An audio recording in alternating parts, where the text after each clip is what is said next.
নমস্কার বন্ধুরা, কীভাবে সিমলা ভাজতে হয় নিরামিষ দেখুন। আমি সিমলা কেটে ধুয়ে পরিষ্কার করে নিয়েছি, কাঁচামরিচ চিড়ে দিয়েছি, এখানে নারকেল নিয়েছি, এখানে হলুদ সরিষা ফোড়ন দেওয়ার জন্য, আর এখানে কড়াই দিয়ে দিয়েছি, চুলা ধরিয়ে কড়াই গরম হয়ে গেছে।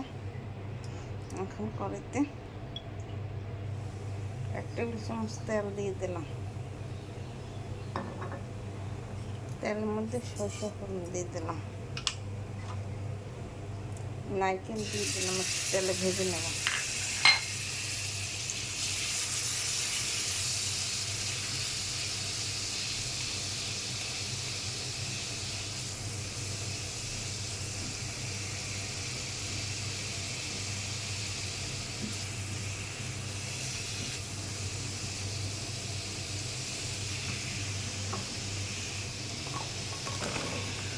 সিমলা দিয়ে দিলাম,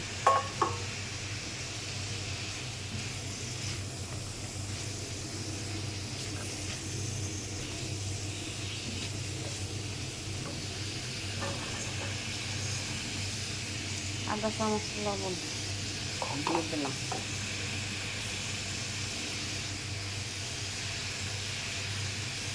আদা চামচ হলুদ দিয়ে দিলাম, পরিমাণ মতো জল,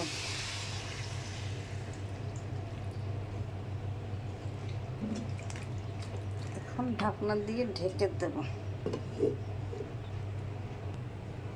2 মিনিট পর ফিরে আসি, ঢাকনা তুলে দিলাম। সিমলা আমার সেদ্ধ হয়ে গেছে। এখন আধা চামচ জিরার গুঁড়ি দেবেন, আর স্বাদের জন্য এই 1 চামচ চিনি দিলাম।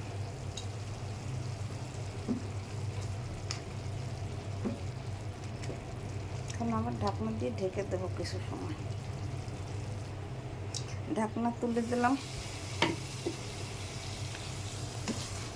এই দেখুন, সিমলা ভাজা তৈরি হয়ে গেছে। কত সুন্দর দেখতে লাগছে, রঙটা কত চমৎকার দেখছেন, খেতেও দুর্দান্ত লাগবে। অসময় সিমলা খুব ভালো লাগে খেতে।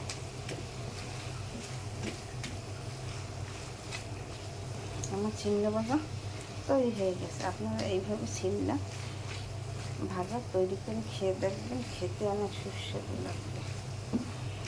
আমার সিমলা ভাজা তৈরি হয়ে গেছে, দেখুন, দেখতে কত সুন্দর লাগবে, খেতেও খুব চমৎকার লাগবে।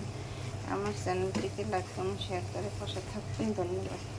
আমার ভিডিও ভালো লাগলে লাইক কমেন্ট শেয়ার করে পাশে থাকবেন।